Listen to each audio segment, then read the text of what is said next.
Hello, ladies and gentlemen.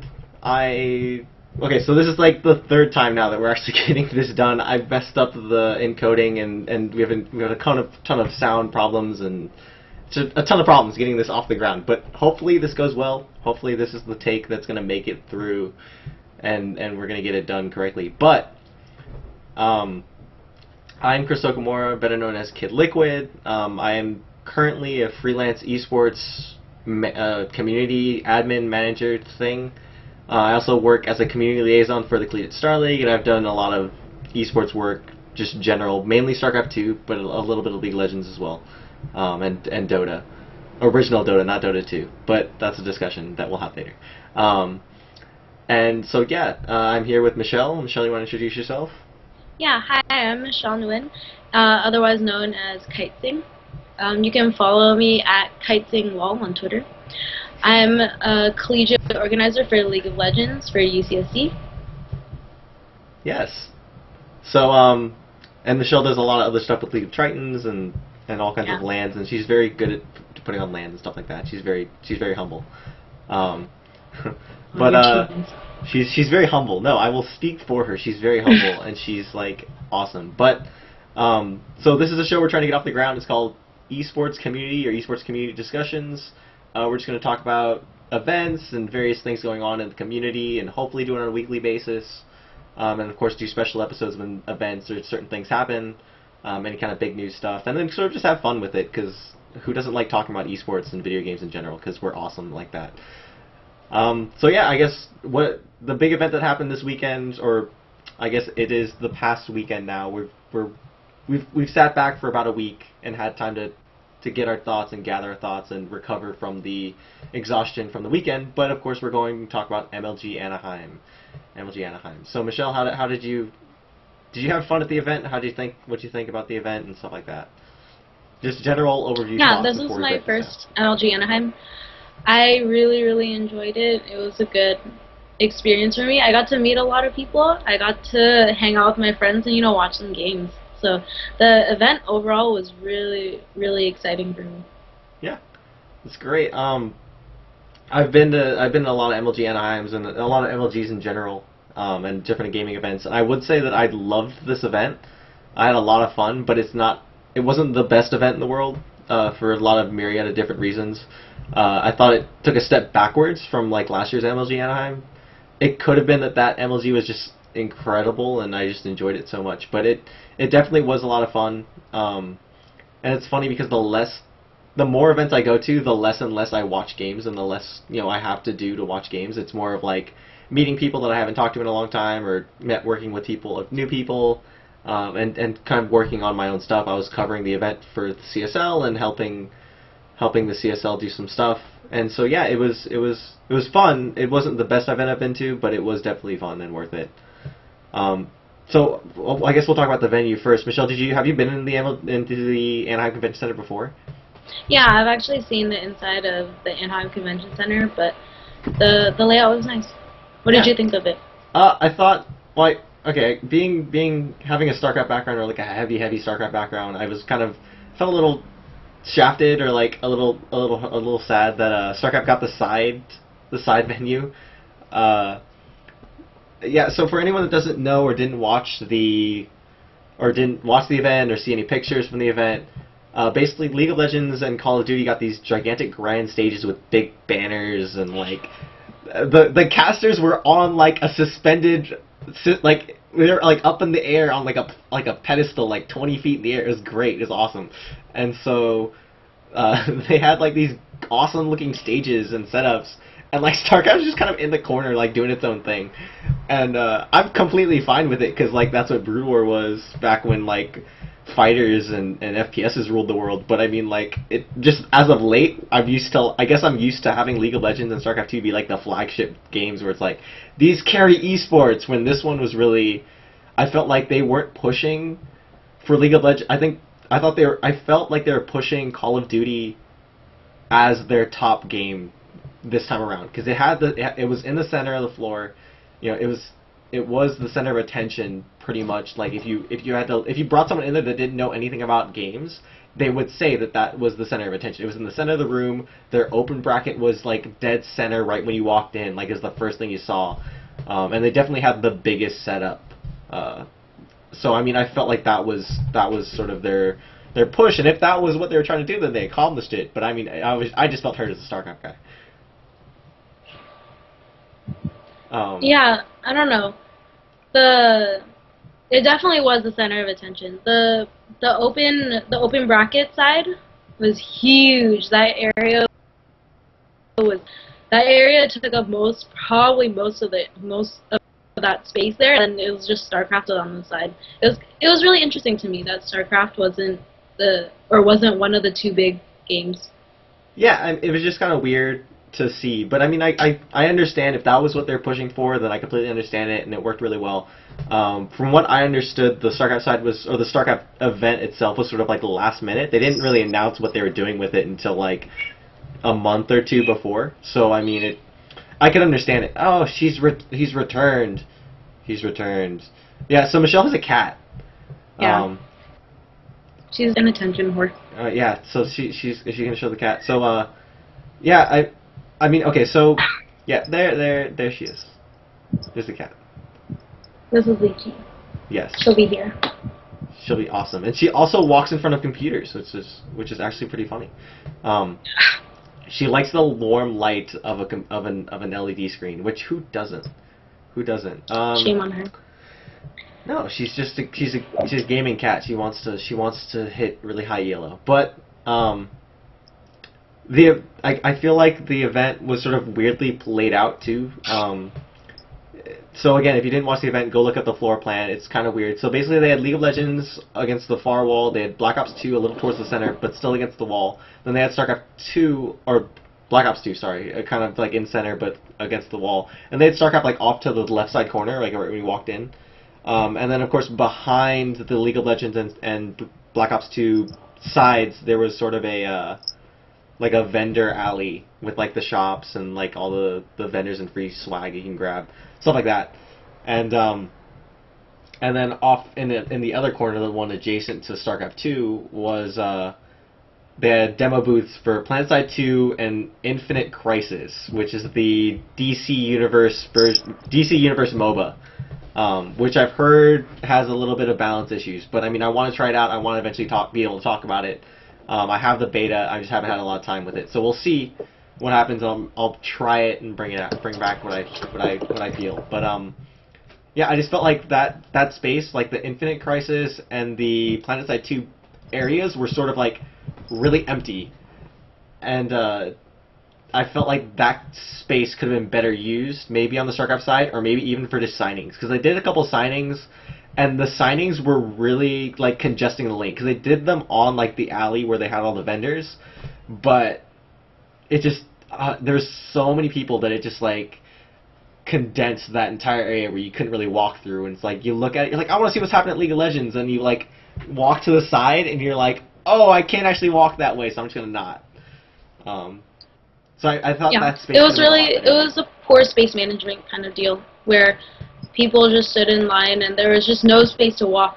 There was really no space to walk at all. It's good publicity for the vendors, but just not good for space management. Yeah, but I mean, do you think that was poor space management, or they just didn't know that they were going to have that many people want like autographs in CLG or like Cloud9 or stuff like that? Well, you're in a room full of gamers and people who are interested in esports and games, so you kind of have to like take that into account. Yeah, I feel the same way. But I mean, it could have just been that like they didn't see like the massive amount of people that were gonna come. And so so from what I know, we broke esports attendance records, or an MLG attendance record. I think they had 21,000 people, somewhere around there, attend MLG Anaheim, which is awesome for esports. I love that for esports. But honestly, the event felt a lot smaller than last year's Anaheim, which was weird, because we had more people, but it just felt smaller. I don't know if it's because they had more chairs, or if because the event was just sort of more spread. I guess they didn't have as much going on as they did at last Anaheim, because last Anaheim they had bigger stages for StarCraft 2. They had the Heart of the Swarm beta going on. They had just different kind of things going on, where they drew like bigger crowds of people. So I mean, I just felt like it wasn't as claustrophobic as like a lot of other gaming events. In terms of other gaming events that I've been to IPL 5. I've been to World Championships, like etc. But the to me this event was really nice because they did have things going on. Yeah, it might not have been as interesting or exciting as last Anaheim, but they still got a lot of people at Planetside, and they still got a lot of people interested at. I saw people in line for Infinite Crisis the entire weekend. So. Yeah, and you know what? Okay, I had like a moment. I had moments of weakness where, so Microsoft, they had a Microsoft booth there, right? And I love fighters. Like, I love fighters, and they had a demo of Killer Instinct for the Xbox One with like a full arcade fight stick, and like it was in an arcade case, and I literally spent probably more time there than playing any other game that weekend, which was really bad. Like I probably missed out interviewing and talking to so many people because I was sitting there playing Killer Instinct, and I will say Killer Instinct's awesome, and I love that game so much. Yeah, it was. Like I said, I really enjoyed it. So. Yeah, it was a great event. I mean, like I guess I'm nitpicking a little bit, but I mean, it was a great event. It was just like I felt like there's ways to make it better and like more efficient, and just I just never want to like leave something like, oh, it's perfect, but it's just because I guess the thing that I always see with MLGs is MLGs always need. I feel like they need things to keep happening or keep things to keep like people busy or there. Like when you talk about IPL, I mean IPL was in Vegas. Like you have an event over of course like 3 to 4 days. You're not always gonna have something going on, but it's in Vegas, so I mean there's always something to do. And so with Anaheim, yeah, there's like downtown Disney that you can go hang out, and some other areas you can go and hang out, but I mean you're pretty much just there at the event. And so it becomes less about the event itself and like more about hanging out, which is not necessarily a bad thing. It's just like it's very easy for someone to get bored if they don't have people there with them, or if like if you have a group of people that aren't there to network. Or I've never been in the position where I've been there as a fan. I've always been there kind of working it or kind of figuring out, oh, okay, here's how I can meet people. Here's here's networking stuff. Here's people I can talk to or like should be talking to. Where I'm always constantly doing something. I've never actually been there as a fan, like, after the matches are over, okay, well, what do I do now? Kind of a thing. But I guess, it's just a little nitpicky thing of, like, the area they chose. But, I mean, it was a great event overall. And they did have food trucks outside, which are awesome. Awesome food trucks. So, yeah, Michelle, any word on the competition aspect of it, or, like, the games that were played? I know did you get to watch any of them or a few of them, or? Yeah, I got to watch a few of the League of Legends games, and honestly, they were some of the best games I've seen maybe this entire year. And the teams were on top of their game for the most part. The games that I caught, they were just so exciting, and then I love going to LAN events because there's nothing that can replace the crowd. And everything, all the excitement and everything that they bring, it's just so exciting to be there. So I was really lucky to catch like the really exciting games and to be in the crowd. Yeah, and it's funny because, like I said, I was bouncing around from StarCraft 2 to League of Legends, like running around, and you could hear screaming and cheering from like across the sections, and you're like, okay, something happened, and you have to run back. And so it was. I think from a competition standpoint, it's definitely one of the best I've seen. And so if you guys don't know, it wasn't a competition for League of Legends. It was a week of the LCS. They ran a week of the LCS, and then they did an amateur bracket I want to say like an amateur bracket, right? Yeah, they did Yeah. an amateur bracket, and then they were doing a week of the LCS.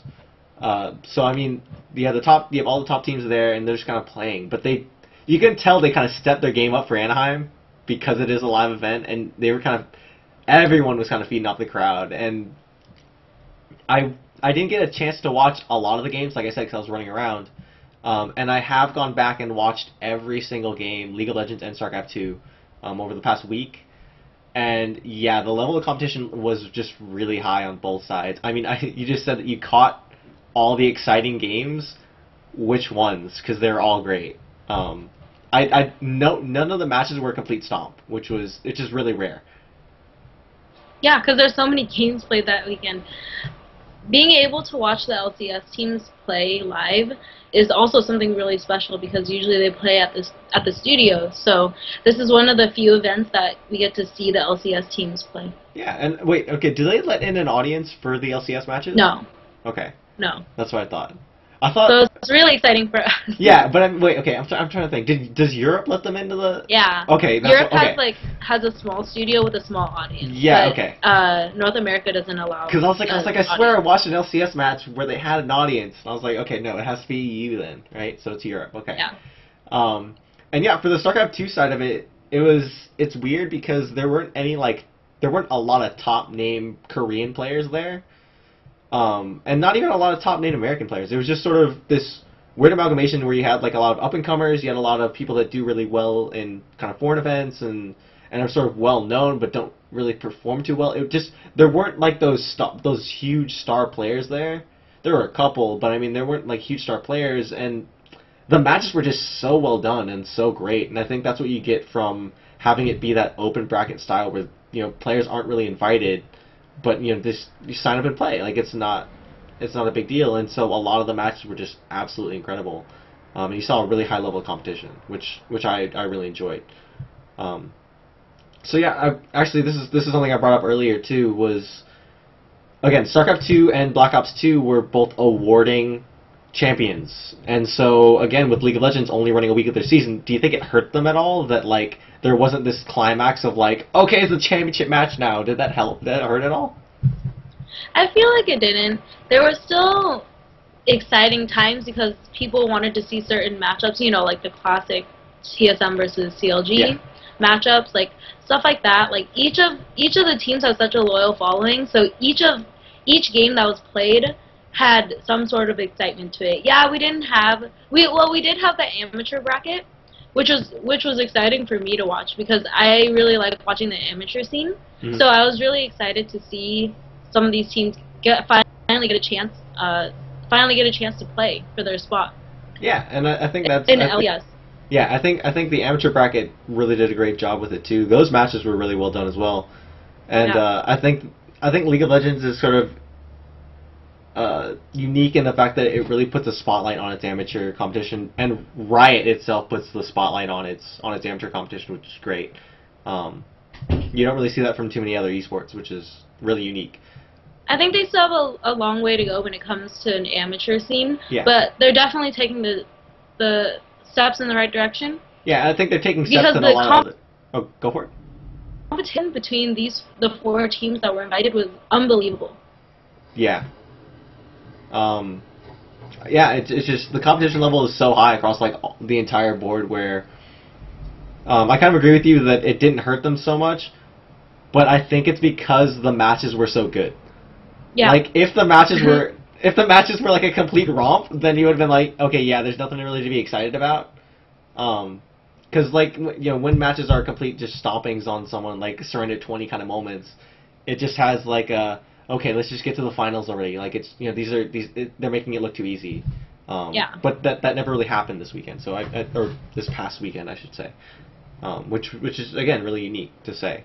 Yeah, it's a huge testament to the players and the teams for bringing their best games. Yeah, absolutely. So yeah, what else do I want to talk about? I guess so okay, we had some celebrities there as well. So we had for Black Ops 2 they had an All-Stars match where they brought in Dwight Howard. Okay, well I'm gonna name off players. So they had Dwight Howard, who was the center for. He's the best center in the NBA. He was with the Los Angeles Lakers. He actually just announced today he'll be joining the Houston Rockets, so that pains me as a Laker fan. But, you know, he showed up with Juwan Blair, who was a center / power forward for the San Antonio Spurs, played at Pitt, I want to say. Then they had Ty Lawson, who's a point guard for the Denver Nuggets, also played for North Carolina in college. And then they had Des Bryant, who's a wide receiver for the Dallas Cowboys. And they had all 4 of them there to play Black Ops 2. And so I can't remember the teams. They had two of them apiece play with 2 other pros, and they played a match. And so they were there the entire time, and they had a lot of fun. And so like you just see Dwight Howard with like this gigantically tall, like 6'10" guy walking around with like a huge crowd following around. It was great. And so I think apparently he almost broke the StarCraft 2 booth. I wasn't there when he got in it, but apparently that's the story I heard. So yeah, I mean, Michelle, what are your thoughts on them coming to Anaheim and to them coming to MLG and seeing what's up? Well, well, so on one hand, it's really good for esports, and it's really good publicity for everything that it's good publicity for everything that we do. So in that respect, it's a really, really good thing that these guys showed up to play our games. So that gives us a really good image, I suppose. But I know you have another point to bring up. Yeah. So yeah, the point I wanted to bring up, and maybe I'm just nitpicking, or maybe I'm just being overly sensitive. But that day, the article I found from ESPN that had covered it, or they had talked about it at all, was saying that Dwight Howard showed up or was at a video game convention in Anaheim, and so the word convention bothered me, like really bothered me. Okay, before I explain it, does it bother you at all, the word convention used in this context? Yeah, it kind of does bother me. Okay, it's not quite what I would use to explain what happened at MLG Anaheim. Yeah, okay. So, okay, do you want to try to explain it before I go off? Because it's a very touchy subject. Well, the word convention doesn't really convey the kind of competition that was at the event, and it doesn't correctly portray what kind of money was on the line and what exactly was going on. Convention, yes, in a sense, we were a gathering of people that enjoy games, and we were watching it's a spectator event. So yes, we were watching games happen live in front of us. But convention still definitely undermines what happened over the weekend. Yeah. And I completely agree with you. It's the word convention that bothers me, in the sense that a video game competition, or like competition would have been a much better word, because that's exactly what it is. Like it's not like we're some weird like thing that's never happened before where you just don't know how to describe it. Like, it's a competition. It's Major League Gaming. It's a competition. Like, it's in its description of what it is. It'd be very easy to say, oh, it's a video game competition. But no, instead they choose to say it's a convention, which to me, and again, maybe I'm being overly sensitive, or maybe I'm being a little bit biased, but to me, it's kind of like a stab in the back to say, okay, look, we're not taking you seriously. It's not a competition. You guys are just having fun. You're having a convention. You're meeting up. You're having fun. And again, we are having fun, but there's more on the line here. There's more to just having fun and hanging out. But there's actual competition. There's people's careers on the line here. On every element of it. You have the players. You have the casters. You have the production crew. You have the people running the event. You have the journalists that are covering it. You have the photographers. You have people that are making their career out of this event. And it's not just a convention. It's a competition. It's a sport. And I think the more we start marketing it, or the more we start being recognized as a sport and less of like a hobby, then we take that next step. But I don't think we're there yet. I don't think. And again, this is nothing to say bad about ESPN or anything, but I mean, I don't think they get it yet. A lot of people don't quite get it yet. No, so unfortunately, it doesn't really surprise me. No, and only a few companies do. Like Forbes gets it. Like if you read any Forbes article, they're like on it with the esports stuff. And I can't think of anything else off the top of my head, but that like Forbes gets it, and it's amazing. Yeah, the articles that they write are put esports in a different light. And I think that's the direction that we'd rather be going in than gaming convention. And I feel, honestly, I feel like Forbes gets, or takes the time to get it right. Like, they take the time to see, okay, here's what the event is, you know, here's the people we should be talking to, you know, things like that. Where when you see, like, ESPN, or, like, some other, like, I think CBS did a little bit, and CNN did a little bit. I think they covered, Season 2 Grand Finals for League of Legends. I think they covered that. And so, like, they were interviewing people that, like, yeah, why are you interviewing them? Like, it doesn't, like, we're, us as a community are going, why are you interviewing them? And it's, like, they're not important, or, like, they shouldn't be interviewed. Like, you should be interviewing this person. They're sitting right next to them. And so it's, like, I think Forbes is taking more initiative or more time to say, okay, what is this community, and what, you know, what's important to them, and what is, I think they're catering to us more, where, and while still trying to keep it, while still trying to expand the market, so to speak. I feel like that's what they're trying to do.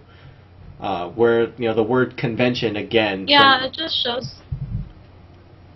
Keep going. Oh no, go ahead.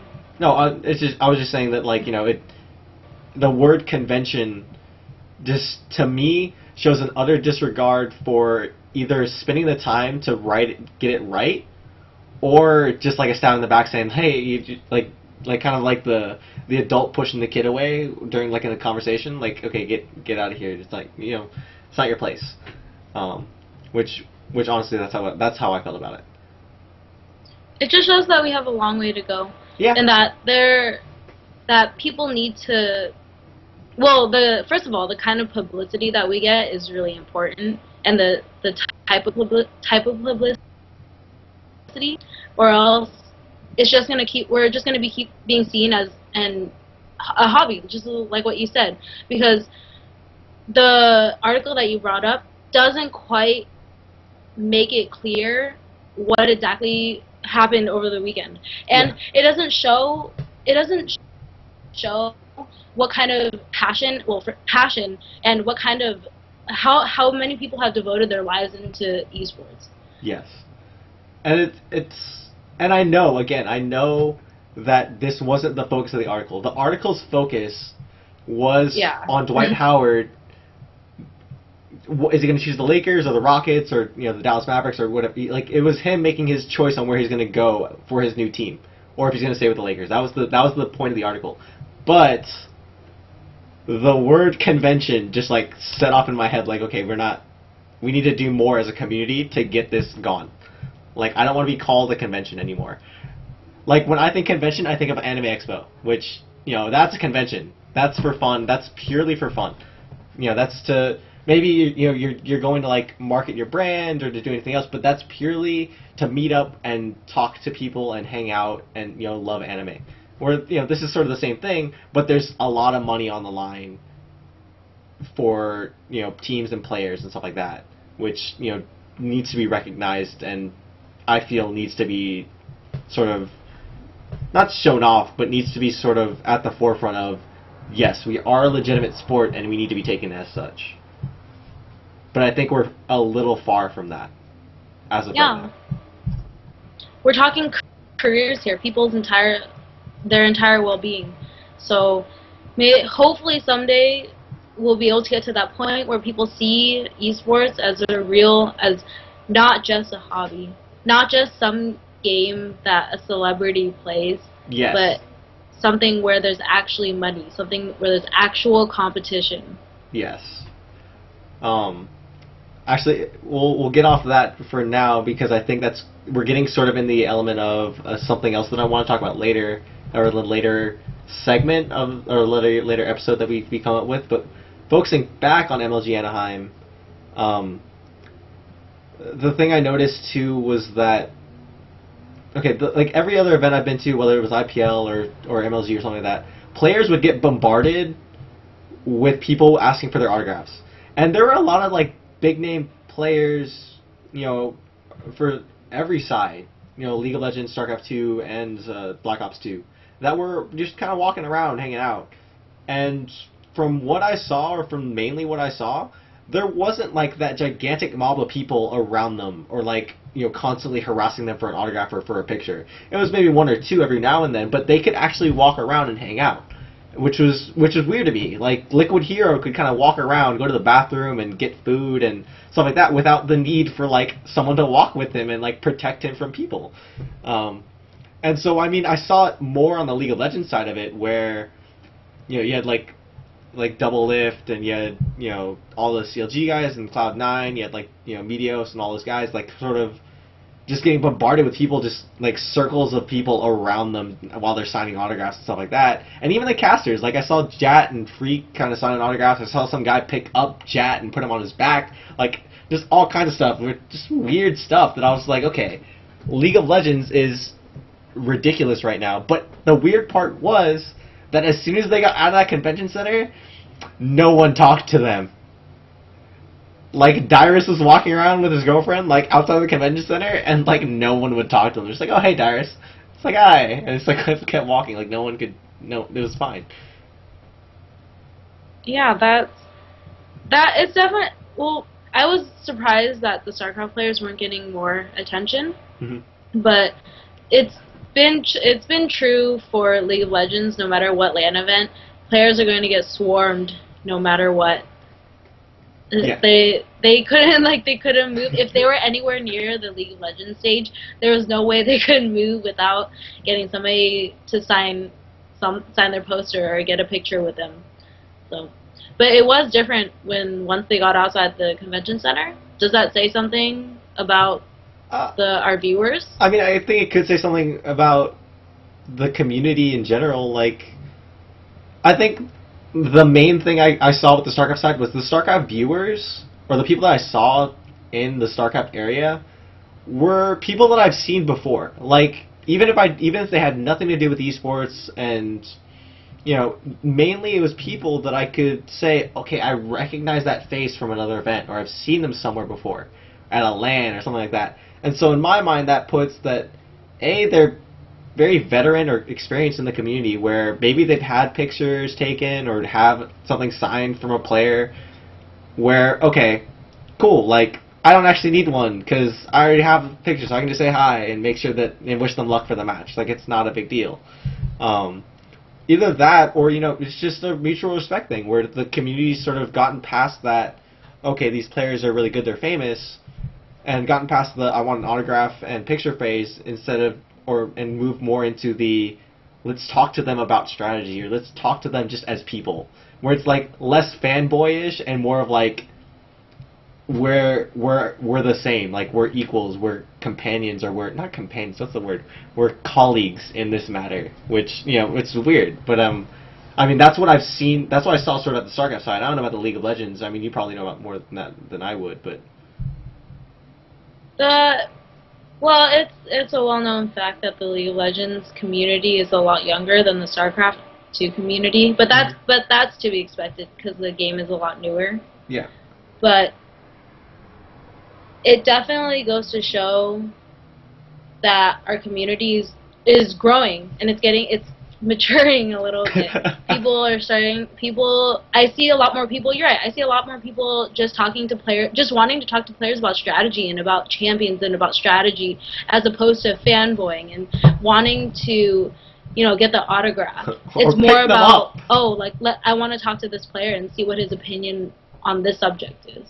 But that says a lot about how the community is growing and maturing.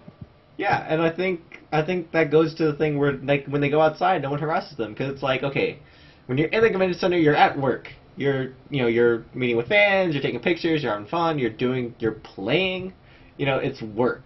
Yeah, but, I mean, it's your job. Yeah, it's your job, but I mean, as soon as you get out, it's like when you clock out, you're like, okay, I'm gonna actually hang out with my girlfriend and have like dinner, or I'm gonna hang out with my team and we're gonna have fun and, like, you know, go drinking. Where, you know, it's sort of like, okay, fans, that's a point. That's a point to say, okay, I'll leave you alone, but as soon as you clock back in, I want a damn autograph and a picture. And I mean, I think that again speaks to the maturity or the growing maturity of the community, in a sense. It's really nice, actually, to be able to hang out with your favorite pro player as opposed to having to struggle to even get close to him because everybody's trying to get an autograph. Yeah. But I think it has something to do too that like these players and things like kind of like the StarCraft community where these players have sort of since the innovation of the LCS and the and the sort of introduction to of all these teams to like the world, so to speak, the public or like the community isn't used to seeing them in person. Where with the StarCraft side, again, it's been out for longer, it's been around for longer. Where I think the StarCraft 2 community is sort of used to seeing them out and about and sort of in person and meeting up with them and stuff like that. Where I think it's like that level of exposure just hasn't been there yet. And it'd be interesting to see how it progresses. Where like maybe at the next MLG Anaheim, there won't be as many people like surrounding them for autographs and stuff like that. And maybe it'll be like more like the StarCraft side, where it's more sort of colleagues talking more so than just like, can you sign my picture and can I pick you up and put you on my back? Can I keep going back to that? There's like a thread on Reddit where a guy was like, I carried so hard this weekend, and it was literally different pictures of him picking up players on his back, which was awesome. Okay, if you have to look it up on the League subreddit. It's hilarious. I laughed for like 2 days. It was great. Yeah, that was definitely interesting. I saw a lot of that, actually, not just that guy. Dude, it's so good. I saw like 4 people pick up Jat like and put them on. It's so good. But get off topic. What else do I want to bring up? Is there anything else you wanted to bring up? Is there anything you wanted to bring up? Besides the fact that if you weren't there, you should go next time. Yeah, you should always go. And if you didn't get a chance to watch if you didn't get a chance to watch the VODs, I highly suggest it. Even if you were there at the event and you missed one game or something, I feel like you should watch all the VODs because the weekend was spectacular in terms of competitive games. Yeah. Oh, that's what I wanted to bring up. Because, okay, again, go to the events. Because even if you're not, like, a great player or if you just want to get involved, like, going to an MLG changes your whole perspective of esports. Or, like, going to a live event changes your whole perspective of esports. And now I'm not even talking about players, but I'm just talking about the audience that was there and the community that was there. On all 3 games, there were huge community figures and just kind of people in the community that to talk to and that were willing to help, that were maybe hiring for organizations. Like, you don't know who you're going to meet there. And I feel like the StarCraft 2 side, the League of Legends side, and the Black Ops 2 side all had like a lot of community people. It was just very stacked in terms of like you could look around the audience and see probably 10 to 20 people that were like big name community figures that were just kind of walking around hanging out with their friends or sort of like meeting up together, and I guess that made it really unique because again, for people like us that work in the community already or sort of know people in the community already, it's kind of unique to have it's like having your friends all like, okay, so we all live in different parts of the country or different parts of the state, or we all live kind of far away from each other. And like events like this sort of just bring us all together where, hey, we can finally hang out in person, not over Skype. Like it makes it a little different. It makes it a lot more fun. And LAN events are very special. They're really unique when it comes to networking and being able to hang out with your friends. If you've never been to a LAN event, regardless of the game, I highly suggest you go do it. Yes, absolutely. Even if you're a League player and there's like a Dota 2 LAN, you go to that LAN, because that LAN's going to be awesome. If you don't like Dota 2, you just go, because it's probably going to be really awesome, and you're going to meet people, and you're going to have fun, and maybe you'll switch to Dota 2. I don't know. Hell, I don't know. You don't know. You don't know what happens at a LAN, and so like a LANs are just kind of a lot of fun.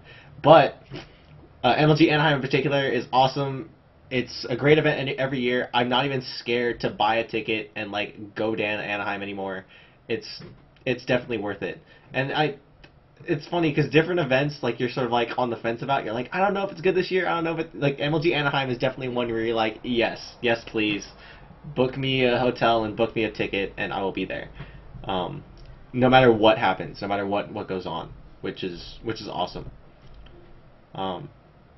So yeah, anything else you want to bring up? Oh, and by the way, your show brought up the VODs, and yes, you should go back and watch all the VODs because MLG posted them all up for free. They're all on YouTube. I think it's MLG SE2 and MLG LOL. I think those are the two names, but don't quote me on those. But you can find them. You're smart people. You can Google. You can ask. You can find it. It's not hard. But all the VODs are free, and it's complete games. They're all the complete series. It's not like match 1 or match 2 or anything like that. Every single VOD is completely free. So there's no excuse why if you come up to us and ask us, hey, I know you guys, we won't be able to talk to you about it because you should be already knowing. You should watch, and you should already know. We tried to. Yeah. Yeah, So, everything. I think that we covered everything about MLG Anaheim. Maybe we'll have a follow-up in our next segment. Yeah. But is there anything you want to end I guess with? we'll end with, actually, Anime Expo is this weekend. It's actually happening right now. It's happening right now, and we will both be there tomorrow. Will you be there tomorrow? Yeah, so we're both going to be there tomorrow. So you can hang out with us. We're gonna be there. It's July 6th. It's Saturday, July 6th. Yep. So if I say tomorrow and you're watching this like 2 months from now, we're not there. But it's Saturday, July 6th. Okay. So we're both gonna be there. It's gonna be awesome. It's gonna be great. We're gonna have a lot of fun. If you guys want to meet up and talk about esports and stuff like that, we're gonna be a big group hanging out, having fun. Any suggestions for episodes? We're going to have a lot of guest people on. We're going to have a lot of different topics to talk about. In addition to the weekly episodes that we're probably going to do, just going over basic community stuff. You can email me at esportscommunity@gmail.com. I'm so surprised that email wasn't taken.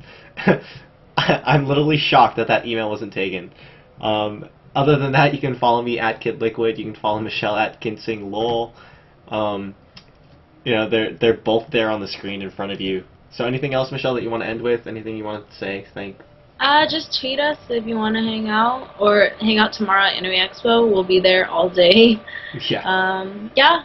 Hope to see you guys next week. Cool. All right, guys. We'll see you next week, and hopefully we'll cover Anime Expo if we have the time. So yeah. Have a very good night. Night.